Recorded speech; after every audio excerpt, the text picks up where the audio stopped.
এবারের বন্যাকে কেন্দ্র করে সারা বাংলাদেশ এক হয়ে গেছে এবং এই সারা বাংলাদেশ এক হওয়াটা কেমন যেন আমি ভালো ভালো কিছু স্বপ্ন দেখতেছি ভবিষ্যতে।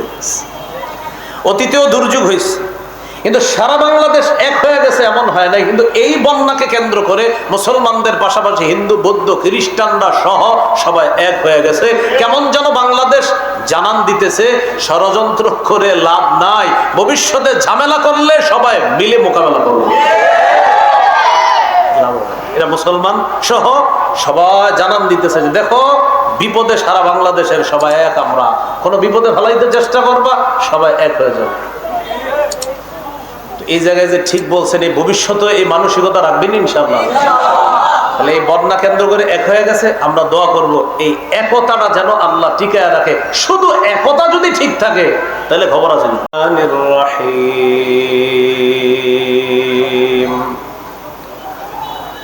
وتعاونوا على البر والتقوى ولا تعاونوا على الإثم والعدوان واتقوا الله إن الله شديد العقاب وقال رسول الله صلى الله عليه وسلم من نفس عن مؤمن كربة من كرب الدنيا نفس الله عنه كربة من كرب يوم القيامة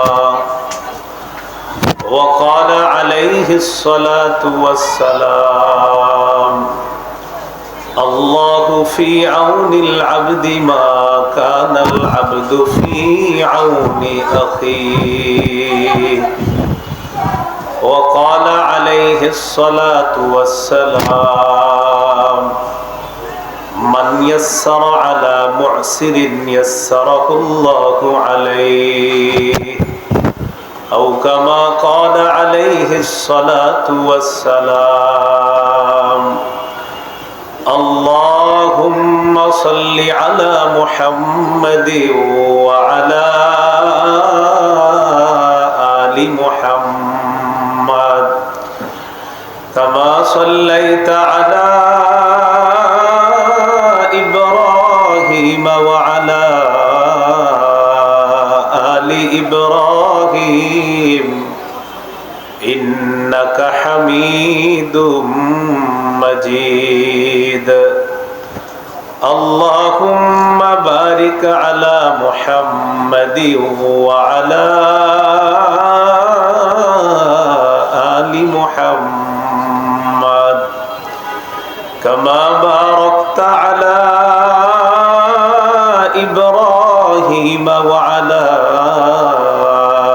آل إبراهيم إنك حميد مجيد اللهم إني أعوذ بك من شر لساني ومن شر سمعي ومن شر بصري ومن شر مني।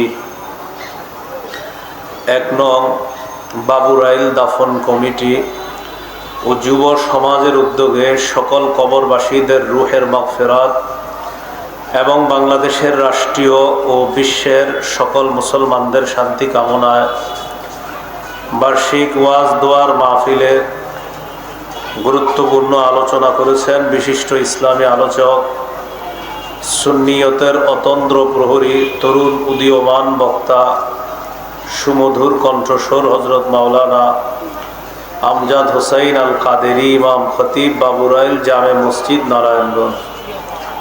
হযরত মাওলানা মুফতি রফিক আহমদ, ইমাম খতিব, ফুলবাগ জামে মসজিদ, ১ নং বাবুরাইল, নারায়ণগঞ্জ। হাফেজ মাওলানা খালেদ সৈফুল্লাহ, নারায়ণগঞ্জ, ইমাম খতিব, দক্ষিণ নগর, পশ্চিম পাড়া জামে মসজিদ, দাউদকান্দি, কুমিল্লা। আজকের মাহফিলের সম্মানিত সভাপতি শেখুল হাদিস আলহাজ হযরত মাওলানা মুফতি ইমরান মাহমুদি, মুহতামিম তুফুরিয়া আহমদিয়া মাদ্রাসা, পাগলা, নারায়ণগঞ্জ। ইমাম ও খতিব বাইতুল নূর তারা জামে মসজিদ ১ নং বাবুরাইল নারায়ণগঞ্জ সার্বিক সহযোগিতায় ১ নং বাবুরাইল এলাকাবাসী উপস্থিত হযরত উলামায়ে কেরাম, মুসলমান ভাইয়েরা, আশেপাশে বিভিন্ন ঘর বাড়ি বাসা বাড়িতে অবস্থানরত শ্রদ্ধেয় মা বোনেরা, আল্লাহ তাআলার দরবারে শুকরিয়া আদায় করছি আল্লাহ আমাদেরকে এই ওয়াজ দোয়ার মাহফিলে উপস্থিত হওয়ার তৌফিক দান করেছেন বলি আলহামদুলিল্লাহ। আমি আপনাদের সামনে সূরাতুল মাইদার ২ নম্বর আয়াতের অংশ বিশেষ তেলাওয়াত করলাম। রাসূলুল্লাহ সাল্লাল্লাহু আলাইহি ওয়াসাল্লামের অসংখ্য হাদিস থেকে ৩টি হাদিস পেশ করলাম। আয়াত হাদিসকে সামনে রাখলে আয়াত এবং হাদিসের মূল বিষয়বস্তু দ্বারায় একে অপরের পাশে দাঁড়ানো, একে অপরের সহযোগিতা করা, একজনের বিপদে অন্যরা সহযোগিতায় এগিয়ে আসা। এই আয়াত এই হাদিস কেন আপনাদের সামনে পেশ করলাম? আমাদের বাংলাদেশে হঠাৎ করে কয়েকটি অঞ্চল সম্পূর্ণ অপ্রস্তুতভাবে তাদের এলাকাগুলা বন্যার পানিতে গাছপালা, পশু পাখি, এমনকি শিশু বাচ্চা, নারী পুরুষ অনেকেই ডুবে গিয়েছে। এই পরিস্থিতিতে কোটিপতি ব্যবসায়ী নিঃস্ব হয়ে গেছে। অঢেল সম্পত্তির মালিক হঠাৎ নিঃস্ব অসহায় হয়ে গেছে। এই মানুষগুলার পাশে সারা বাংলাদেশ থেকে যে যেভাবে পারতেছে, যার যার অবস্থান থেকে সবাই তাদের পাশে দাঁড়ানোর চেষ্টা করতেছে, চলতেছে, এবং এই চেষ্টা অব্যাহত থাকবে ইনশাআল্লাহ। আয়াত এবং হাদিসকে সামনে রাখলে আজকের আলোচনার বিষয়বস্তু দ্বারায়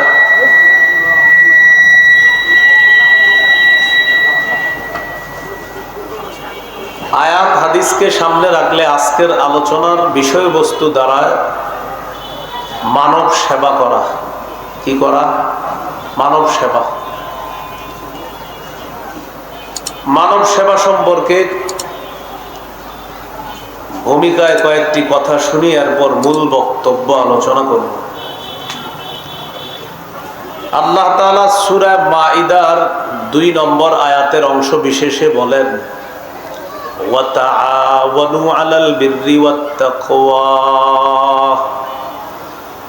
পুণ্যের কাজে এবং তাকওয়ার ক্ষেত্রে তোমরা একে অপরের সহযোগিতা করো। ওয়ালা তাআওয়ানু আলাল ইসমি ওয়াল উদওয়ান, গুনাহের কাজে, সীমালঙ্ঘন এবং নাফরমানিতে একজন আরেকজনকে সহযোগিতা করো না। ওয়াত্তাকুল্লাহ, তোমরা আল্লাহকে ভয় করো।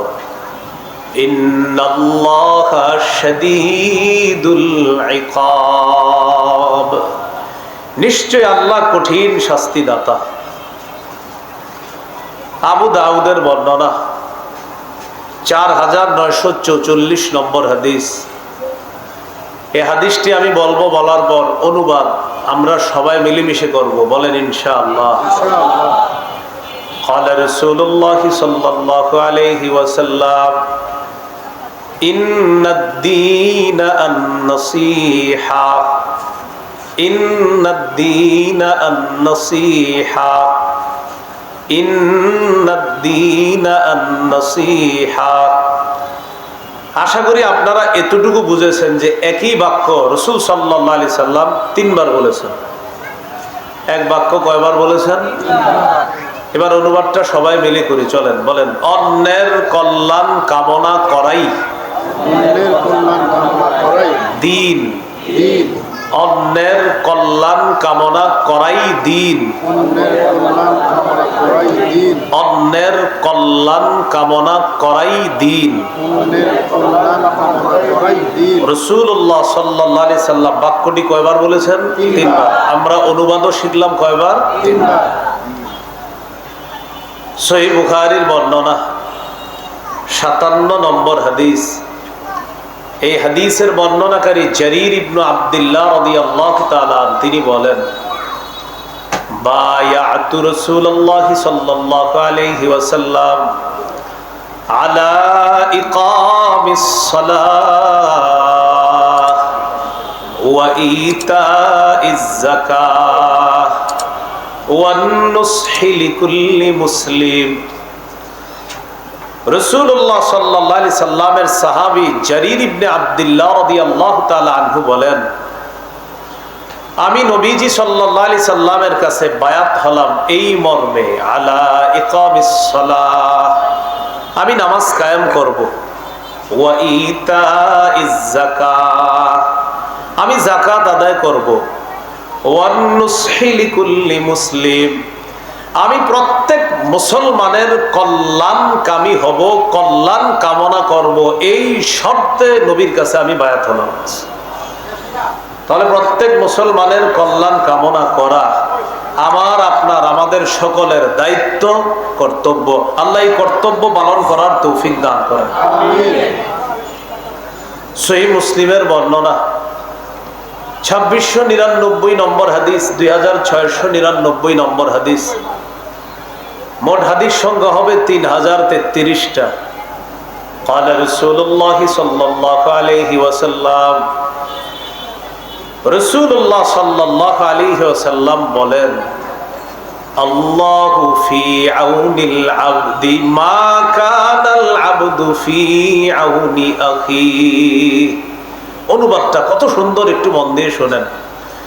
রাসূলুল্লাহ সাল্লাল্লাহু আলাইহি সাল্লাম বলেন, বান্দা যতক্ষণ তার অন্য ভাইয়ের সাহায্য করবে ঠিক ততক্ষণ আল্লাহ তাকে সাহায্য করতেই থাকবে। বান্দা যতক্ষণ অন্যকে সাহায্য করতে থাকবে ততক্ষণ আল্লাহ তাকে সাহায্য করতে থাকবে। তাহলে এই নেকির কাজ আমরা সবাই করবো তো ইনশাআল্লাহ? আল্লাহ করার তৌফিক দান করেন। প্রশ্ন এসে যায়, আমার যদি সামর্থ্য না থাকে তাহলে আমি কি করব? প্রথম কথা হলো, আপনার সামর্থ্য 2 টাকা ছিল, 2 টাকাই সহযোগিতা করছে।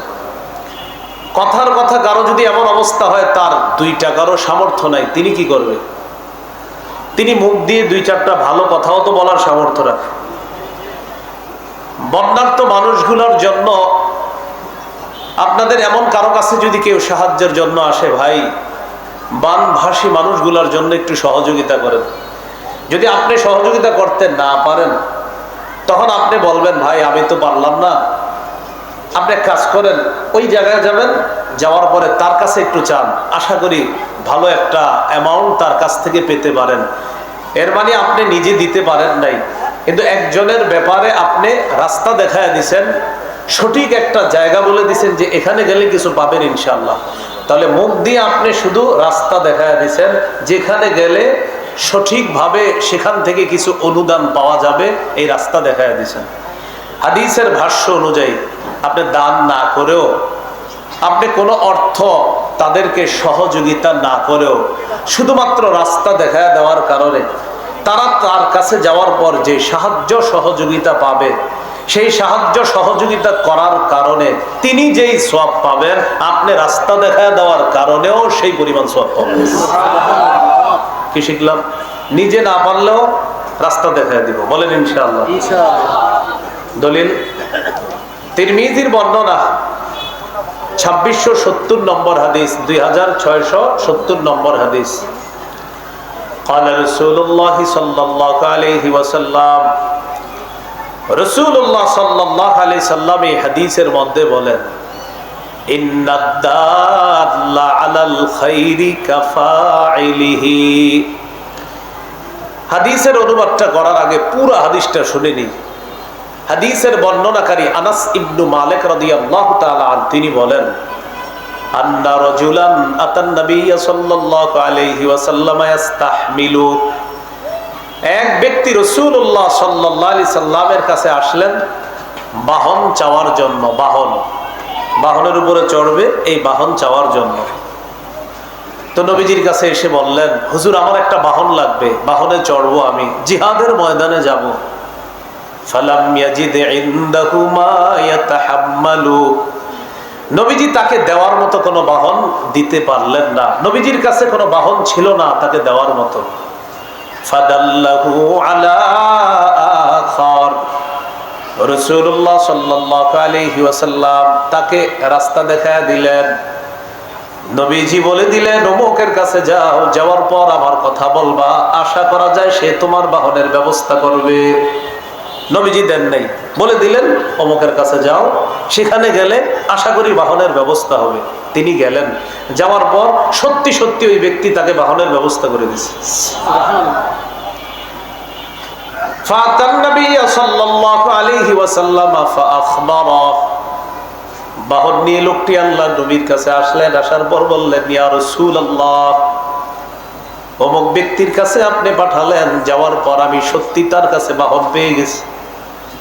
নবীজি বললেন, ইন্নাদ দাল্লা আলাল খাইরি কাফাইলিহি, ওই ব্যক্তি তোমাকে বাহন দিয়ে যে সওয়াব পেয়েছে, আমি রাস্তা দেখায় দেওয়ার কারণে সেই সওয়াব পেয়ে গেছে। নবীজি কি শিখাইলেন?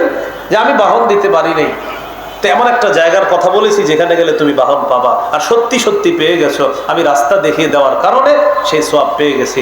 এবার আমার সাথে বলেন, কল্যাণের রাস্তা দেখিয়ে দিলে সেই কল্যাণকর কাজ যদি ওই ব্যক্তি করে, আল্লাহ তাআলা কল্যাণের রাস্তা দেখিয়ে দিয়েছে যিনি,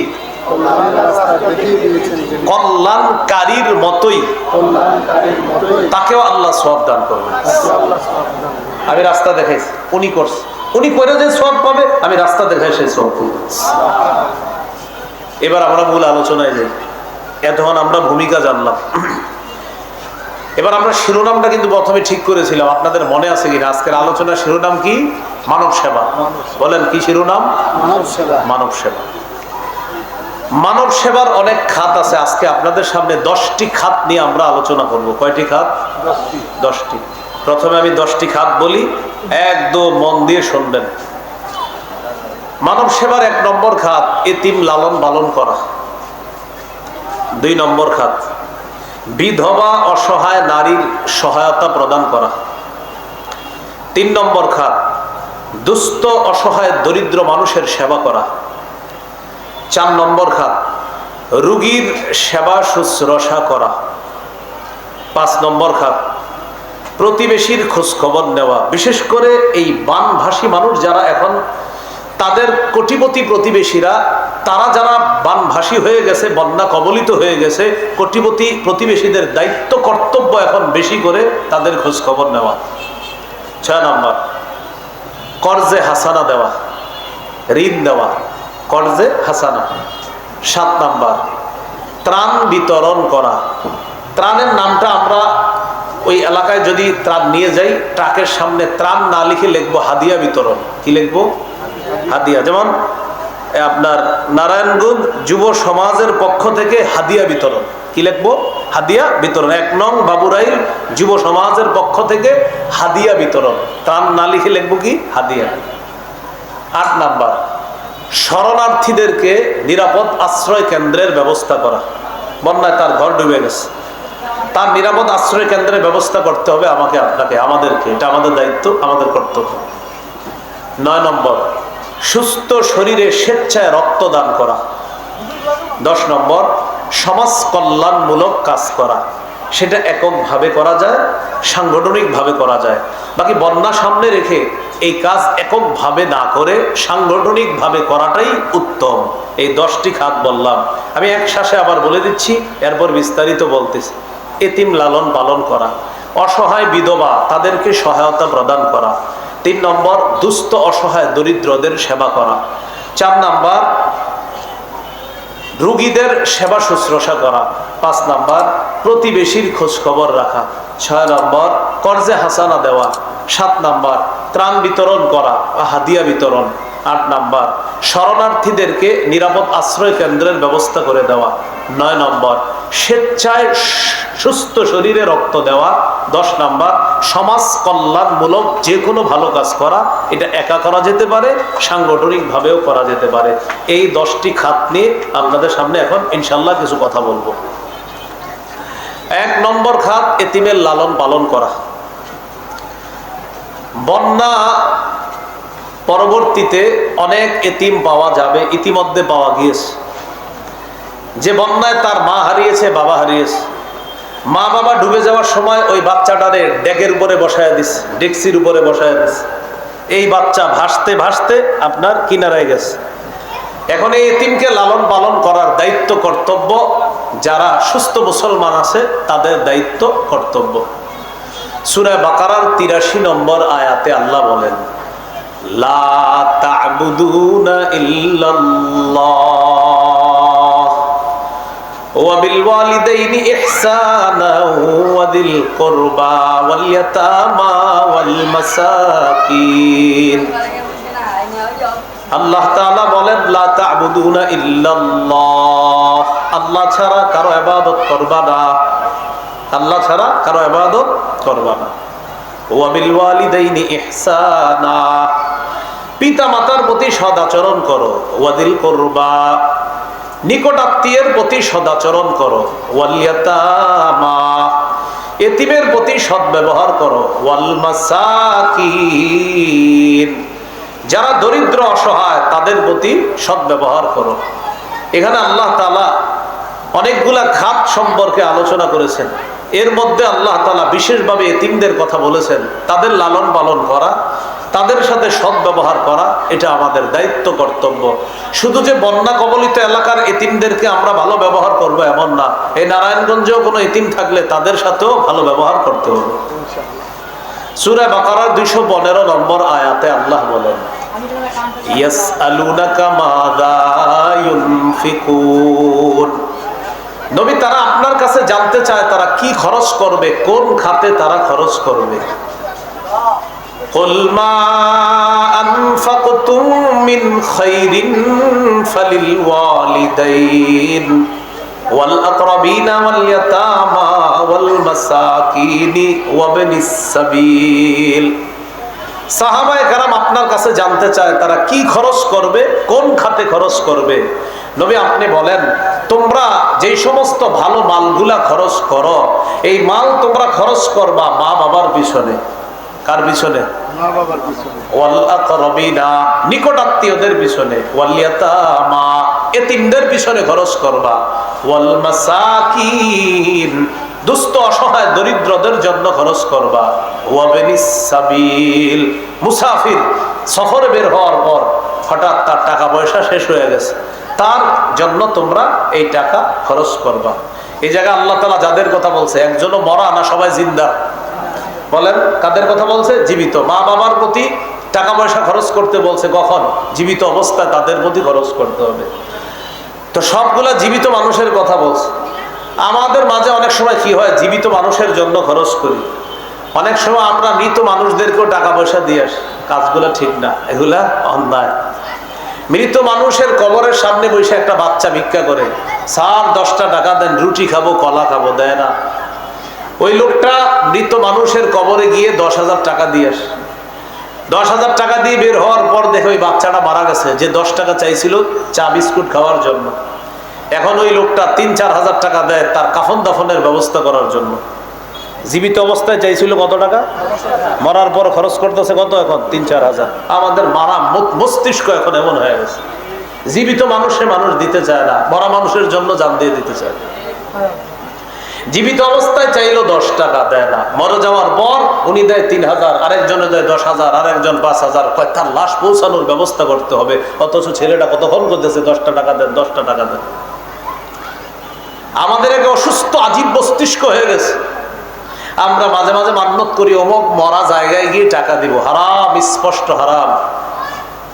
মরা জায়গায় টাকা দেবেন, মান্নত করা, এই মান্নত করেনও না, এই মান্নত আদায় হবে না, সেখানে যে টাকা দিচ্ছেন হারাম, এর কারণে আপনার গুনাহ হবে, মৃত্যুর পর শাস্তির জন্য আপনি অপেক্ষা করেন। মনে মনে ভাবতে পারেন আপনি নতুন করে এসে এই কথা বলতেছেন, ফাও ফাও আপনার কথা মানি না। আমি বলছি না আপনি মানার জন্য, তবে আবেদন করতেছি মানার জন্য। মানলে ভালো, না মানলে খবর আছে। তো বলছিলাম এতিমদের জন্য টাকা পয়সা খরচ করতে বলছে আল্লাহ তাআলা। বিপরীত দিকে বন্যা কবলিত যেই সমস্ত এলাকা, এই এলাকা এমন কিছু এতিম পাওয়া যাবে যে এতিমের মা বাবা অনেক টাকা পয়সা ব্যাংকে রেখে গেছে। তো বলেন তো স্বাভাবিকভাবে এই টাকা পয়সাগুলো এখন পাবে কে? ওই সন্তান, শিশু সন্তান। এলাকার কিছু হোমলা চোমলা নেতা খেতারা কি করবে? তারে টার্গেট করে যে এই এতিমের দায়িত্ব নিতে হবে। কেন? বড় হলে ছলে বলে কৌশলে ওর থেকে যেন কিছু হাতিয়ে নেওয়া যায়। এই জাতীয় অসুস্থ মস্তিষ্ক আর দুশ্চরিত্রের কিছু মানুষও পাওয়া যায়। এদেরকে হুঁশিয়ার করে আল্লাহ সূরা নিসার 10 নম্বর আয়াতে বলেন, ইন্নাল্লাযীনা ইয়াকুলুনা আমওয়ালাল ইয়াতামা যুলমা ইন্নামা ইয়াকুলুনা ফি বুতুনিহিম নারা ওয়া সায়াসলাউনা সাঈরা। যারা অন্যায়ভাবে এতিমের সম্পদ পেটে ঢুকায়, এতিমের সম্পদ যারা অন্যায়ভাবে খায়, তারা পেটের মধ্যে আগুন ঢুকায়, আগুন খায়। এবার এক অংশ আমি বলি, আরেক অংশ আপনারা বলেন তো। যারা এতিমের সম্পদ খায় তারা কি খায়? যারা এতিমের সম্পদ পেটে ঢুকায় তারা পেটে কি ঢুকায়?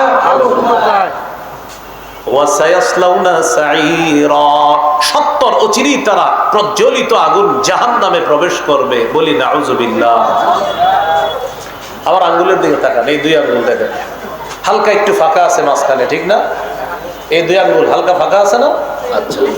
সহিহ বুখারীর বর্ণনা 5304 নম্বর হাদিস। قال رسول الله صلى الله عليه وسلم انا وكافل اليتيم في الجنة هكذا وأشار بالسبابة والوسطى وفرج بينهما। রাসূলুল্লাহ সাল্লাল্লাহু আলাইহি ওয়াসাল্লাম তর্জনী এবং মধ্যম আঙ্গুলে ইশারা করে আল্লাহ নবী 2 আঙ্গুল এইভাবে ফাঁকা করে বলেন, আমি এবং এতিমের লালন পালনকারী এইভাবে পাশাপাশি জান্নাতে থাকবো। পাশাপাশি জান্নাতে থাকবো। এতিম লালন পালন করা অনেক বড় ফজিলতের কাজ। আপনার ভাই মারা গেছে, ভাতিজা এতিম হয়ে গেছে, তারা লালন পালন করবেন নেকির আশায়, সওয়াবের আশায়। এই নিয়তে লালন পালন করবেন না যে বড় ভাইয়ের কিছু সম্পত্তি আছে, ভাতিজারে দেখি কোনোভাবে লালন পালন করে ভাইয়ের সম্পত্তিগুলা ছিনিয়ে নেওয়া যায় কিনা। এই জাতীয় লোক কিন্তু নারায়ণগঞ্জ না থাকলেও বাংলাদেশে আছে। আল্লাহ বুঝার তৌফিক দান করেন। এখানে আছে, এখানে তো আরো বড় ধরনের আছে। এমনি ছোটখাটো আছে কিনা জানি না, এমনি বড় ধরনের আছে। আপনার হাজী সাহেব স্টাইলে আপনাদের সম্পদ ছিনতাই করবে, আপনার পাগড়ি স্টাইলে ছিনতাই করবে, আর বুঝাবে যে আমি নামাজ পড়ি এত রাকাত তত রাকাত, কিন্তু আপনার সম্পদ ছিনতাই করে নিয়ে যাবে। এটা কথা সারা জীবন মনে রাখবেন।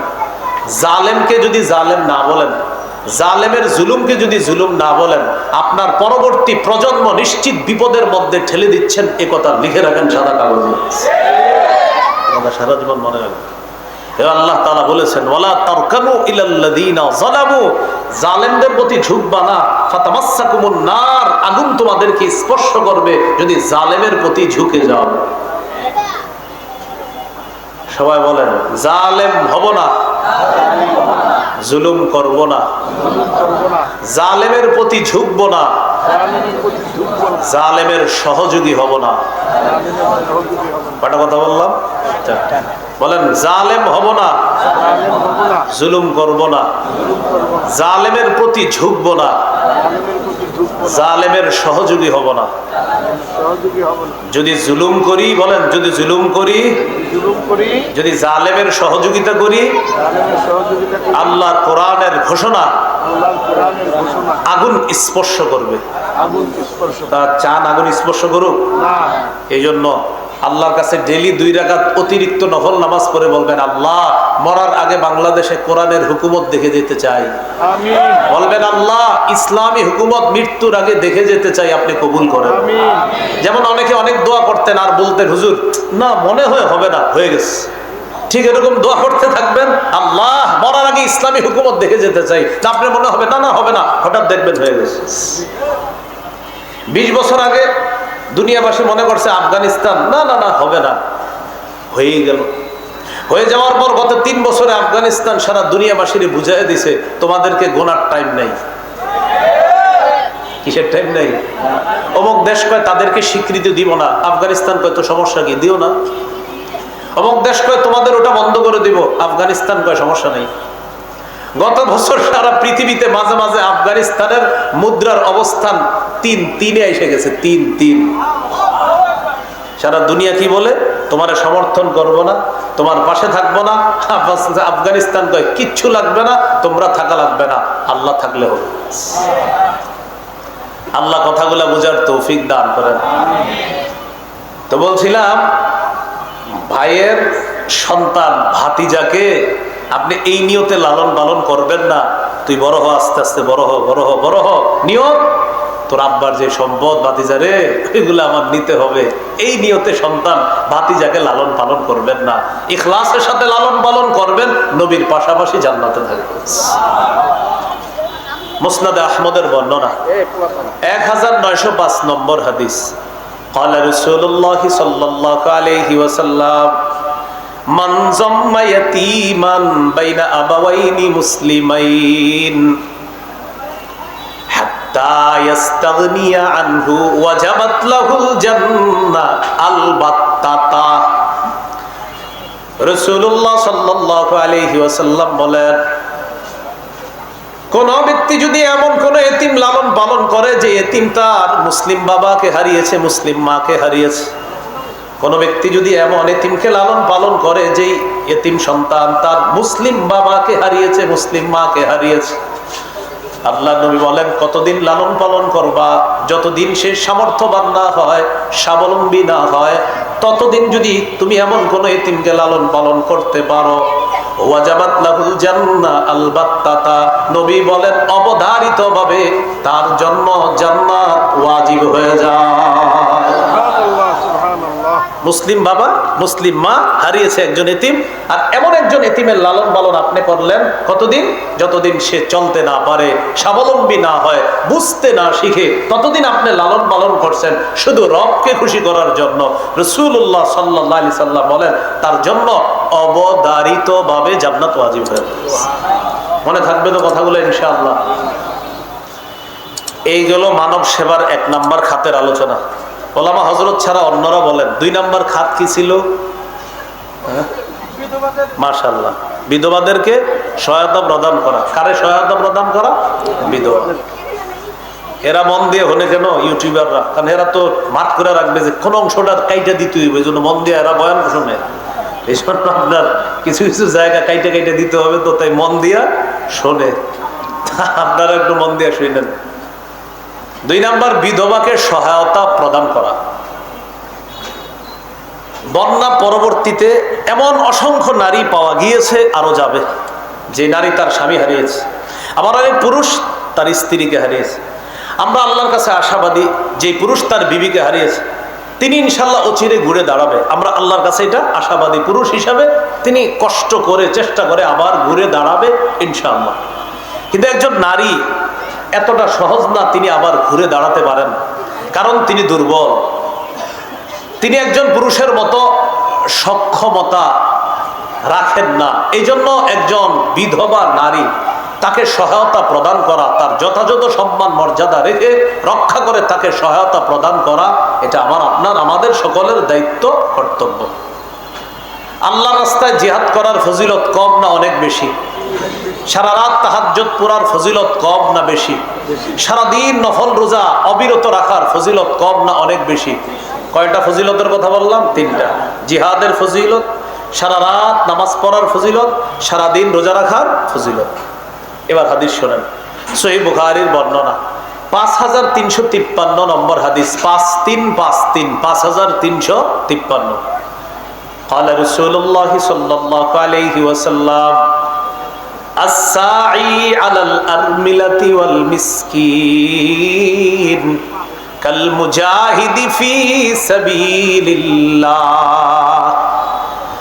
আওয়াল কাইমিল লাইল আস-সাইমিন নাহার। কোন ব্যক্তি যদি অসহায় বিধবা নারীকে সহায়তা প্রদান করার জন্য এগিয়ে যায়, মুজাহিদ আল্লাহর রাস্তায় জিহাদ করলে যে সওয়াব, তাহাজ্জুদ আদায়কারী সারা রাত তাহাজ্জুদ পড়লে যে সওয়াব, নফল সিয়াম পালনকারী সারা দিন নফল রোজা রাখলে যেই সওয়াব, শুধু বিধবাকে সহায়তা প্রদান করলে আল্লাহ তার আমলনামায় সেই সওয়াব দিয়ে দেন। জিহাদের সওয়াব, সারা রাত নফল নামাজের সওয়াব, সারা দিন নফল রোজা রাখার সওয়াব। এজন্য ভানবাসী মানুষগুলোর মধ্যে যারা বিধবা, যথাযথ সম্মান মর্যাদা রেখে যারা কাজ করতেছে, আরো করবে, অব্যাহত থাকবে ইনশাল্লাহ।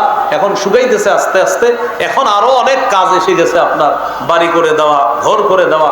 আলহামদুলিল্লাহ, ওলামায়ে কেরাম যথাসাধ্যভাবে তারা সহ আমাদের দেশের সর্বস্তরের জনগণ একসাথে কাজ করতেছে, আলহামদুলিল্লাহ। 3 নম্বর খাত কি ছিল?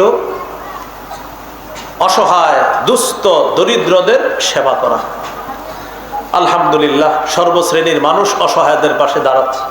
কিন্তু একটা কথা আপনারা সবাই স্বীকার করতে হবে, সেটা হলো এদেশে যে কোনো দুর্যোগে সর্বপ্রথম ওলামায়ে কেরাম ঝাঁপিয়ে পড়ে। এই কথাটাকে আপনারা সবাই স্বীকার করতেছেন ইনশাআল্লাহ।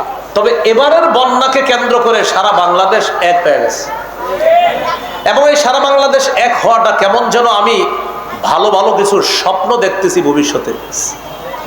অতীতেও দুর্যোগ হয়েছে, কিন্তু সারা বাংলাদেশ এক হয়ে গেছে এমন হয় নাই। কিন্তু এই বন্যাকে কেন্দ্র করে মুসলমানদের পাশাপাশি হিন্দু, বৌদ্ধ, খ্রিস্টানরা সহ সবাই এক হয়ে গেছে।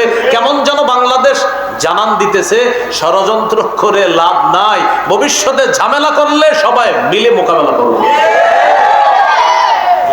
এরা মুসলমান সহ সবাই জানান দিতেছে যে দেখো, বিপদে সারা বাংলাদেশের সবাই এক, আমরা কোনো বিপদে ফেলাইতে চেষ্টা করবা, সবাই এক হয়ে যাবে। এই জায়গায় যে ঠিক বলছেন, এই ভবিষ্যতে এই মানসিকতা রাখবেন ইনশাআল্লাহ।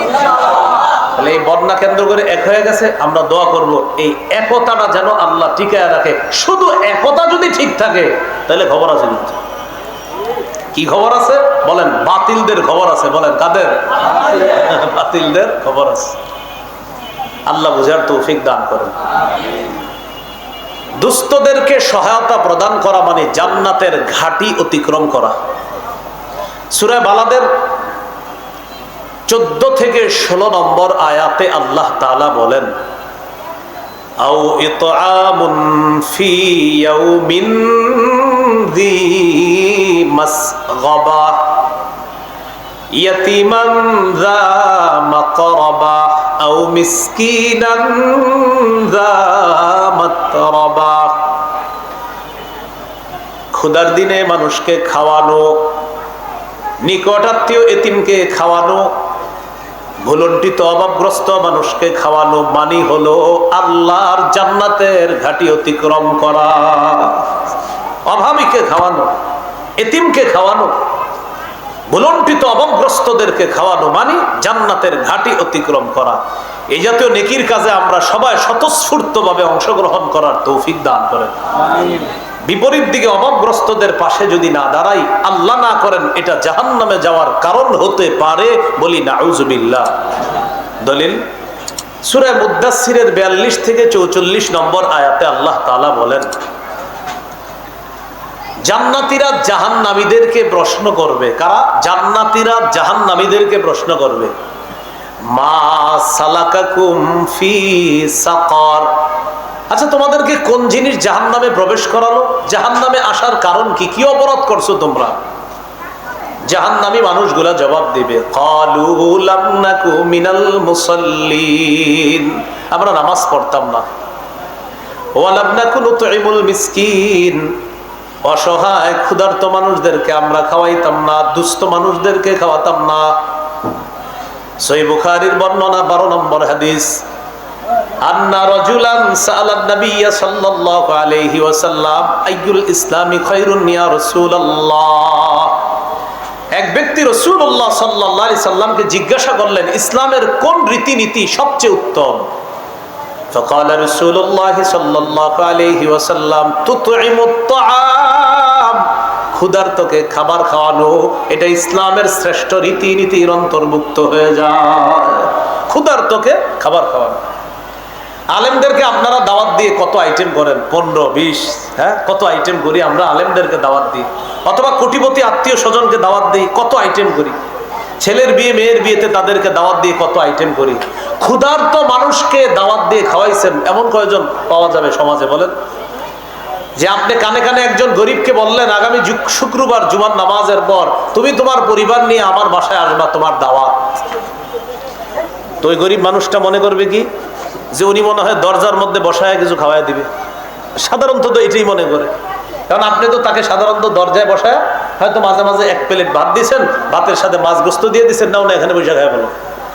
গরিবকে মাঝে মাঝে কানে কানে বলবেন আগামী শুক্রবার জুমার পর তোমার পরিবার সহ আমার বাসায় দাওয়াত। কেমন দাওয়াত? আমারে দাওয়াত দিয়ে যেমন ভাবে দাওয়াত দিবেন ঠিক তাকে এইভাবে দাওয়াত দিবেন। আপনি কোটিপতি আত্মীয়কে যেভাবে দাওয়াত দিতেন তাকে এইভাবে দাওয়াত দিয়ে তাদেরকে যেখানে বসায় খাওয়াইতেন তাকেও সেখানে বসায় খাওয়াবেন। বিশ্বাস করেন এই হঠাৎ খুশি হয়ে যাওয়াতে আপনার জন্য জান্নাত ওয়াজিব হয়ে যাবে। উনি তো কল্পনা করতে পারবে না এত ধনী মানুষ আমাকে দাওয়াত দিয়া তার ঘরে ওই জায়গায় বসাইছে যেখানে অন্যদেরকে বসায়। তো বলছিলাম ভাই, আমরা সমাজে না আলেমদেরকে বা কোটিপতিদেরকে বা আত্মীয়দেরকে খাওয়ানোর প্রচুর লোক আছে, ক্ষুধার্ত মানুষকে খাওয়ানোর লোক কয়জন পাওয়া যাবে? এই জন্য ক্ষুধার্ত মানুষকে খাওয়ানো এটা ইসলামের শ্রেষ্ঠ রীতিনীতির অন্তর্ভুক্ত। আল্লাহ এই আমলটা আমাদেরকে বেশি করার তৌফিক দান করেন। বলেন যে থাক যাওয়া রয়েছে, সমস্যা নেই, সমস্যা নেই। মাইকে ডিস্টার্ব হচ্ছে? আচ্ছা, হ্যাঁ, না না না সমস্যা নেই, সমস্যা নেই, সমস্যা নেই, সমস্যা নেই।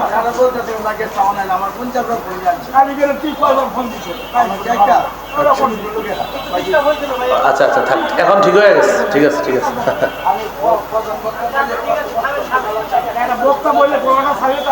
হ্যাঁ হ্যাঁ হ্যাঁ ঠিক আছে, ঠিক আছে। আচ্ছা আচ্ছা ঠিক আছে, আচ্ছা আচ্ছা।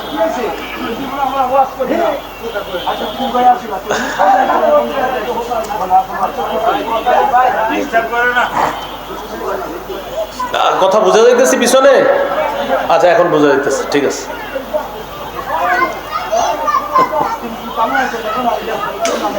আচ্ছা কথা বলেন না আপনারা। তো আমরা আলোচনায় ছিলাম কোনটা? 3 নম্বর খাত, দুস্থ অসহায় মানুষদের খাবার খাওয়ানো, তাদের খাদ্য ইত্যাদির ব্যবস্থা করে দেওয়া। তো আমি আশাবাদী নারায়ণগঞ্জ থেকে ইতিমধ্যে অনেক কাফেলা গেছে ওখানে, তো হয়তো আরো যাবে। তো যাই হোক, গিয়েছে বা আপনারা এখান থেকেও তাদের জন্য কিন্তু সহযোগিতা পাঠাতে পারেন, আল্লাহ তৌফিক দান করেন। 4 নম্বর খাত মানব সেবার। সুস্থ আমরা যারা আছি আমাদের দায়িত্ব কর্তব্য হলো অসুস্থ মানুষের সেবা নিশ্চিত করা। বন্যা পরবর্তী সময় এমন অনেক মানুষ পাওয়া যাবে যারা 8 দিন 10 দিন বাহিরে আসতে পারে নাই, কোথাও যাইতে পারে নাই, অসুস্থ হয়ে গেছে, হসপিটালে যাইতে পারে নাই। এই তাদের সেবা নিশ্চিত করা এটা দায়িত্ব কর্তব্য।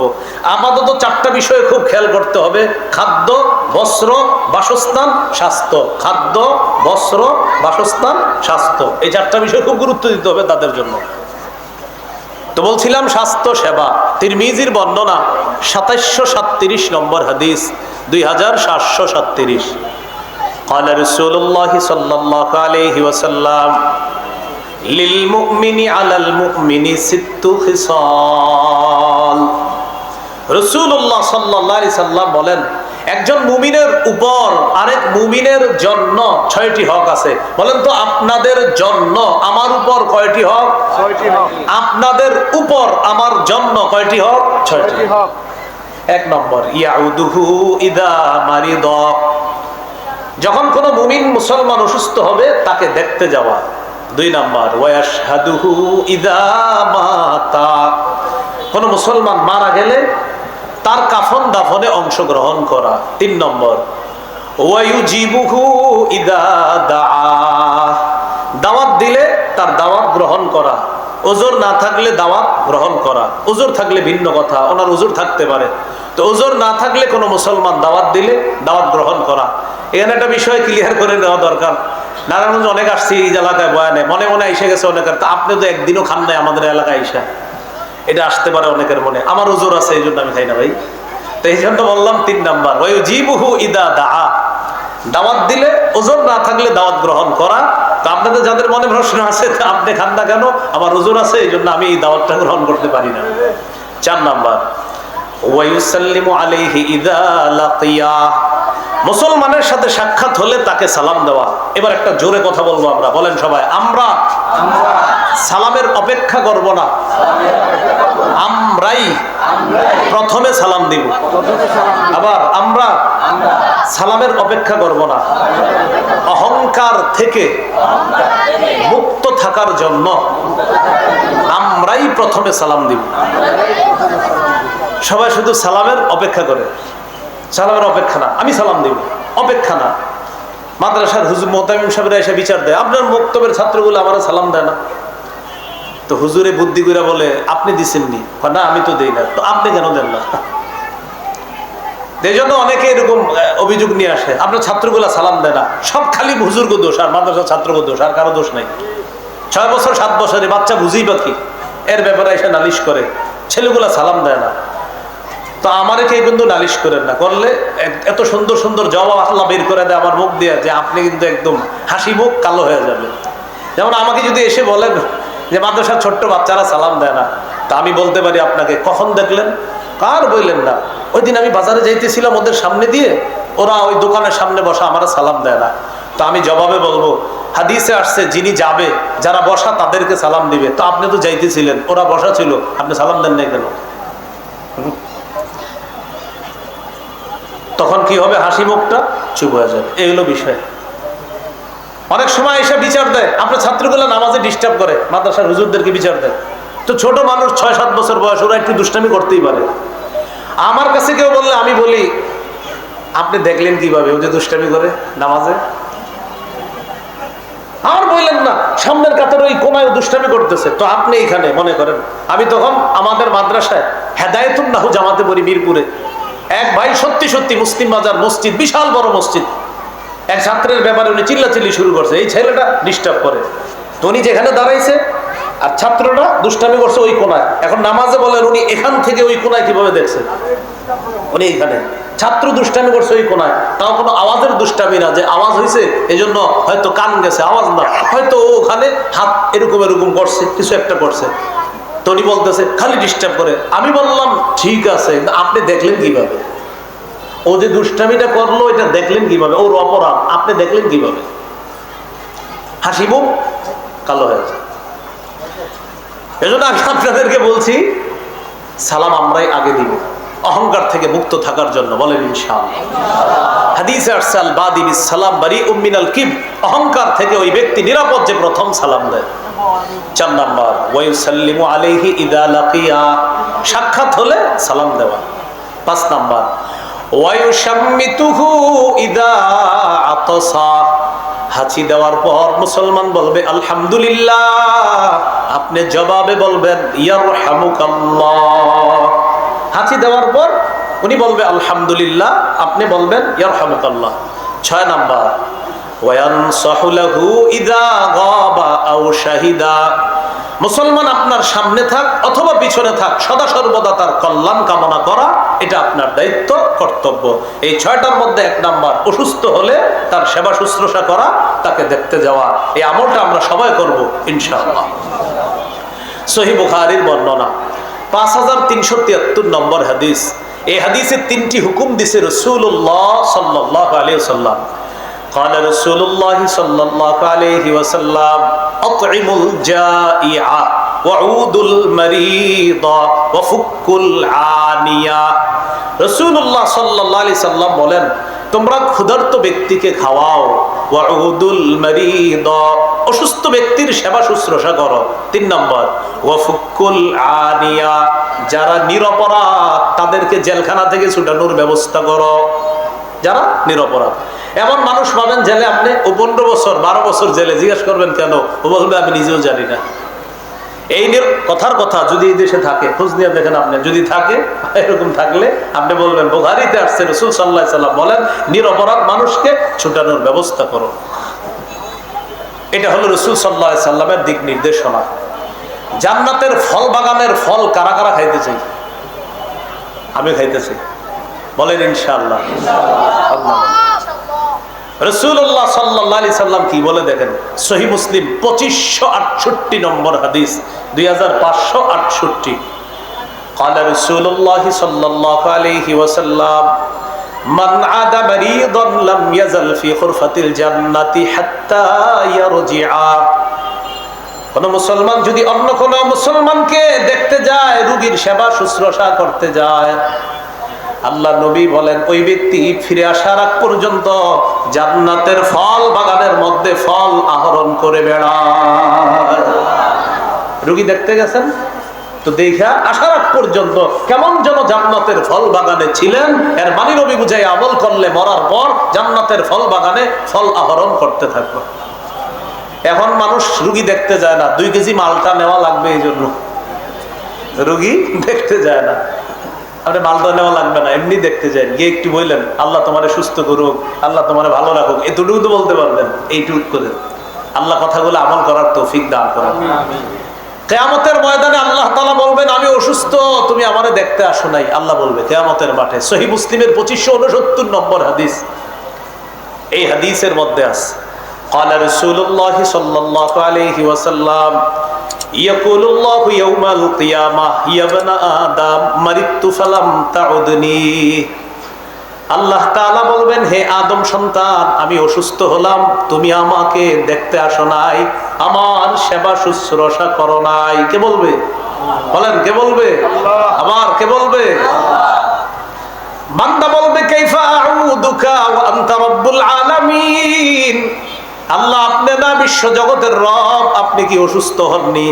আপনি তো বিশ্ব জগতের রব, আপনি তো অসুস্থ হন না, আপনাকে আবার কি সেবা শুশ্রূষা করব? আল্লাহ তাআলা বলবেন আমা আলিমতা আন্না আবদি ফুলানান মারিদা ফালাম তাউদহু। তুমি কি জানতে না আমার অমুক বান্দা অসুস্থ হয়েছে, তুমি তাকে সেবা শুশ্রূষা করো নাই, তাকে দেখতে যাও নাই, তুমি জানো না এই কথা, তুমি কেন গেলা না? আমা আলিমতা আন্নাকা লাউ উত্তাহু লাওয়াজাদতানি ইনদা। তুমি যদি অসুস্থ ব্যক্তিকে দেখতে যাইতা, তার সেবা শুশ্রূষা করতা, তার জন্য যদি দোয়া করতা, সেখানে গিয়ে 2-4টা দোয়া করে যদি তুমি চলে আসতা, সেখানে ওই রোগীর কাছে আমি আল্লাহকে তুমি পেয়ে যাইতা। তাহলে ভাই রোগী আল্লাহ তাআলা বলবে আমি অসুস্থ হয়েছি, তুমি দেখতে আসো নাই। উদ্দেশ্য হলো আমার বান্দা অসুস্থ হয়েছে, তুমি দেখতে যাও নাই। কথাগুলার গুরুত্ব অনুধাবন করার তৌফিক দান করেন। কয় নাম্বার গেল? 4 নাম্বার। মানব সেবার 5 নম্বর খাত প্রতিবেশীর খোঁজ খবর রাখা। তো বলছিলাম বানভাসী মানুষগুলা যারা এখন, তাদের কোটিপতি আত্মীয় স্বজন যারা আছে, আপাতত ওই প্রতিবেশীর খোঁজ নেওয়া তাদের খুবই দায়িত্ব, কর্তব্য। সহিহ বুখারীর 6015 নম্বর হাদিসের বর্ণনা। قال رسول الله صلى الله عليه وسلم ما زال جبريل يوصيني بالجار حتى ظننت انه سيورثه। নবীজি বলেন জিবরিল আমিন আমাকে প্রতিবেশীর হক আদায় করতে এত বেশি বলছে, এত বেশি বলছে, এত বেশি বলছে। নবী আপনি প্রতিবেশীর হক আদায় করেন, নবী আপনি প্রতিবেশীর হক আদায় করেন, নবী আপনি প্রতিবেশীর হক আদায় করেন।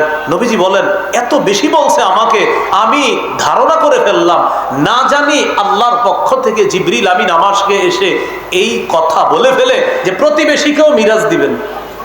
প্রতিবেশীকে কি দিবেন?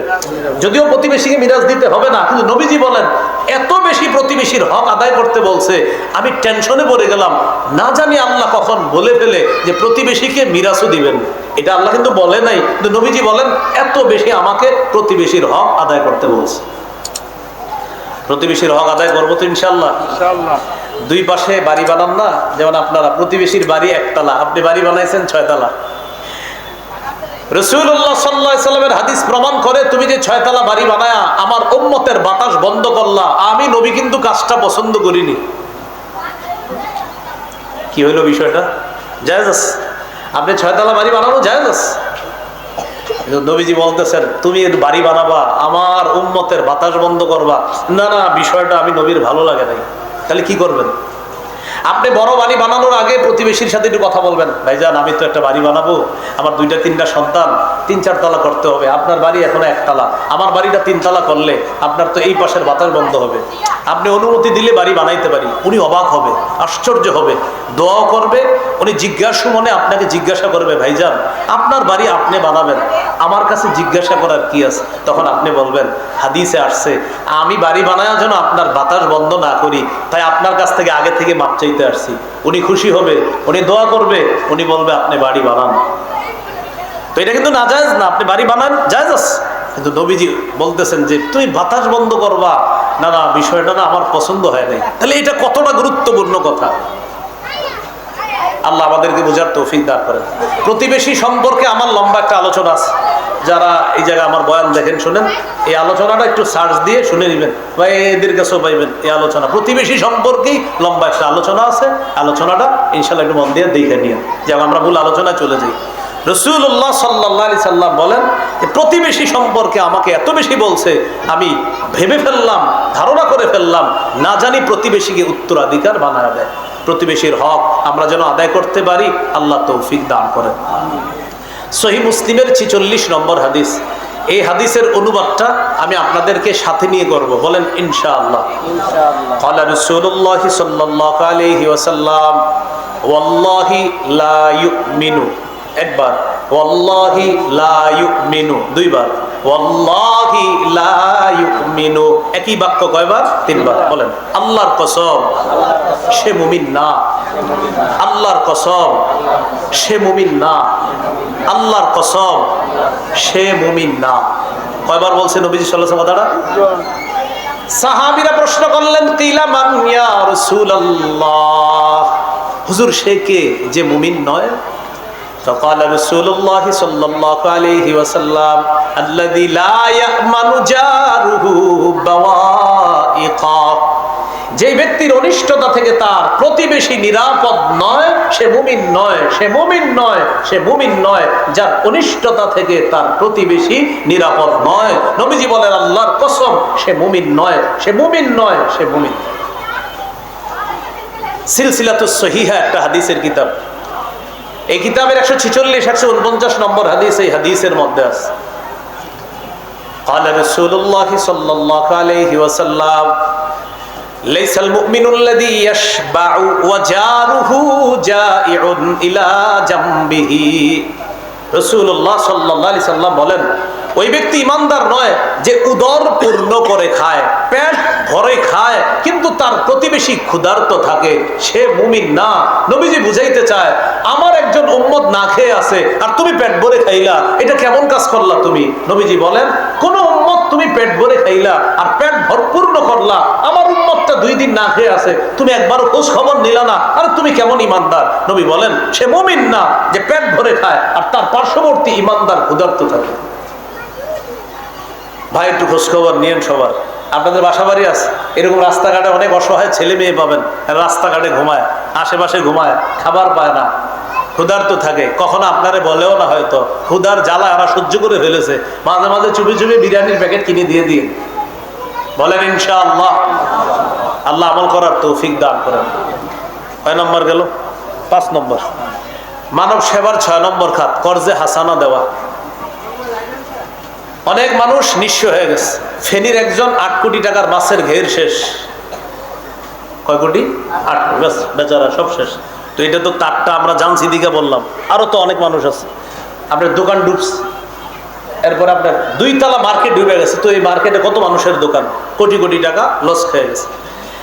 এখন তাদের আত্মীয় স্বজনের মধ্যে যারা কোটিপতি, তারা চাইলে তাদেরকে কর্জে হাসানা দিতে পারে, এই বলে যে তুমি আবার ঘুরে দাঁড়াতে পারবা যখন, তখন টাকাগুলো পরিশোধ করবা ইনশাআল্লাহ।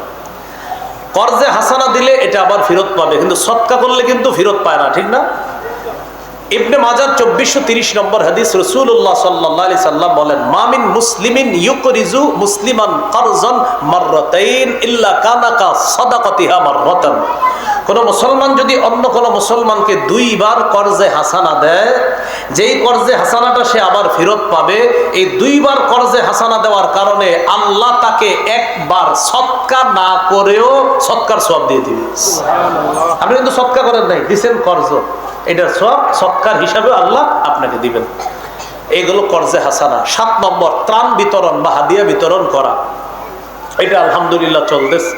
সহিহ মুসলিমের বর্ণনা 2699 নম্বর হাদিস, খুতবায় যে হাদিসটা পড়ছে, قال رسول الله صلى الله عليه وسلم من نفس عن مؤمن كربة من كرب الدنيا, কোন ব্যক্তি যদি কোন মুমিনের দুনিয়াবি একটা পেরেশানি দূর করে, বলেন কোন মুমিনের কি দূর করে? ভাই সবাই মন দিয়ে মহব্বতের সাথে বলি, কি দূর করে? কোন দুনিয়াবি পেরেশানি দূর করে। কয়টা? একটা। বলেন কয়টা পেরেশানি? নাফাসাল্লাহু আনহু কুরবাতাম মিন কুরাবি ইয়াউমিল কিয়ামাহ, আল্লাহ তাআলা কিয়ামতের ময়দানে তার কঠিন একটা পেরেশানি দূর করে দিবেন। সুবহানাল্লাহ। আবু দাউদের বর্ণনা 4946 নম্বর হাদিস, قال رسول الله صلى الله عليه وسلم من يسر على معسر يسره الله عليه, কেউ যদি অভাবগ্রস্ত কঠিন বিপদগ্রস্ত কোনো মানুষকে সহজ করে দেয়, তার পাশে দাঁড়ায়।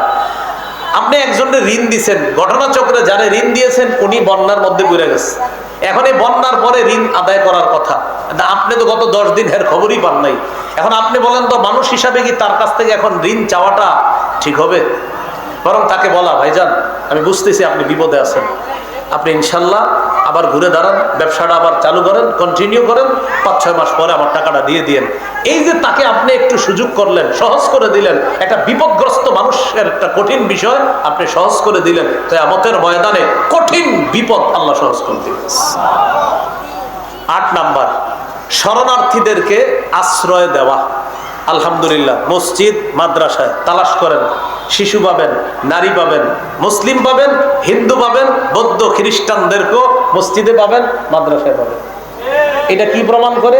ইসলাম যদি রাষ্ট্র ধর্ম হয়ে যায়, আর রাষ্ট্রে যদি ইসলাম কায়েম হয়ে যায়, মুসলমানও শান্তিতে থাকবে, অন্য ধর্মের মানুষও শান্তিতে থাকবে। বুঝে ঠিক না? না বুঝে? আমি যে ওয়াজটা করে গেলাম এটা এখানে রাখলে হবে না, আপনি হেঁটে হেঁটে প্রত্যেককে বলতে হবে, ভাই ইসলাম যদি কায়েম হয়ে যায় তুমিও শান্তিতে থাকবা, আমিও থাকবো। রিক্সাওয়ালারে বলবেন, ভাই দোয়া করবা ইসলাম যেন কায়েম হয়, তুমিও শান্তিতে থাকবা, আমিও শান্তিতে থাকবো, হিন্দুও শান্তিতে থাকবে, অন্য ধর্মের মানুষগুলাও শান্তিতে থাকবে। আপনার হিন্দু কলিগ আছে অফিসে চাকরি করে, তাকেও বুঝান, ভাই ইসলাম কায়েম হলে তুমিও ভালো থাকবা, আমিও ভালো থাকবো। আল্লাহ কথাগুলা বেশি বেশি প্রচার করার তৌফিক দান করেন। তো তাদের প্রতি দয়া প্রদর্শন করা। আবু দাউদের 4941 নম্বর হাদিস, قال رسول الله صلى الله عليه وسلم ارحموا من في الارض يرحمكم من في السماء, দুনিয়াবাসীর প্রতি দয়া করো, আসমান ওয়ালা তোমাদের প্রতি দয়া করবে। সহিহ বুখারীর 7273 নম্বর হাদিস, قال رسول الله صلى الله عليه وسلم لا يرحم الله من لا يرحم الناس, যে মানুষের প্রতি দয়া করে না আল্লাহ তার প্রতি দয়া করে না। আমরা বেশি থেকে বেশি তাদের প্রতি অনুগ্রহ যেন প্রদর্শন করতে পারি, আল্লাহ তৌফিক দান করেন। 9 নম্বর খাত, স্বেচ্ছায় সুস্থ শরীরে রক্ত দেওয়া। একজন মানুষকে যদি আপনি রক্ত দেওয়ার কারণে তার জীবন বেঁচে যায়, সারা দুনিয়ার মানুষকে বাঁচানোর সওয়াব পাবেন।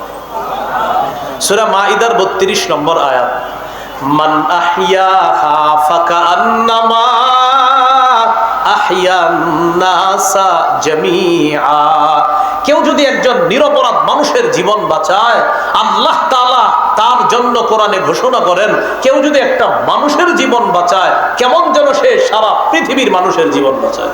সুবহানাল্লাহ। বিপরীত দিকে কেউ যদি একটা নিরপরাধ মানুষকে হত্যা করে, ফাকান্নামা কাতালান নাসা জামিআ, সে কেমন যেন সারা পৃথিবীর মানুষকে হত্যা করে। হত্যা নৃশংসতা থেকে আমাদের এই দেশ দেশের মানুষকে আল্লাহ হেফাজত করেন। 10 নম্বর, সমাজ কল্যাণমূলক কাজ করা। এটা এলাকা মাশাআল্লাহ এই যে সামাজিক যুব সমাজ যারা, এরা শুধু মাহফিলই করে না, এরা সমাজের অন্য অনেক কাজ করে, ভালো ভালো কাজ। তো এই কাজগুলা বর্তমানে তাদের পাশেও এটা করা যায়। এটা সাংগঠনিকভাবে হতে পারে, একাও হতে পারে। বলছিলাম বর্তমানে সাংগঠনিকভাবে করা এটাই উত্তম। এর সবচাইতে শ্রেষ্ঠ দৃষ্টান্ত হলো 25 বছর বয়সে মুহাম্মদুর রাসূলুল্লাহ সাল্লাল্লাহু আলাইহি সাল্লাম, 25 বছর বয়স থেকেই রাসূল সাল্লাল্লাহু আলাইহি সাল্লাম মানবিক যে সমস্ত কাজগুলো আছে, মানবতার সেবা, অসহায় মানুষদের পাশে দাঁড়ানো, বিধবাদের পাশে দাঁড়ানো, যারা ক্ষুধার্ত তাদের পাশে দাঁড়ানো, যারা বোঝা বহন করতে পারে না তাদের বোঝা বহন করা, যাদের পোশাক নাই তাদের পোশাকের ব্যবস্থা করে দেওয়া। আমাদের নবী নবুয়তের প্রকাশ ঘটানোর আগে থেকেই এই সামাজিক কাজগুলা আল্লাহ রসুল করতেন। সেই ধারাবাহিকতায় এখনো আমরা করছি, করব যতদিন আমরা হায়াতে থাকব। মুসলমান কখনো আমরা কারো অশান্তি কামনা করব না, আমরা সবার শান্তি কামনা করে আল্লাহকে বলবো, আল্লাহ আমাদের এই দেশটা যেন পরিপূর্ণ শান্তিতে চলে আসে, এই জন্য এই দেশে আপনি ইসলামী হুকুমত চালু করে দেন। আমিন। আল্লাহ তাআলা আমাদের সকলেরই মনের নেক বাসনাগুলো যেন পূরণ করেন। সুবহানাল্লাহি ওয়া বিহামদিহি, সুবহানাকাল্লাহুম্মা ওয়া বিহামদিকা, আশহাদু আল্লা ইলাহা ইল্লা আনতা আস্তাগফিরুকা ওয়া আতুবু ইলাইক। আমিন ওয়া আখিরু দাওয়ানা আলহামদুলিল্লাহি রাব্বিল আলামিন। ও মিম্বরের আমানত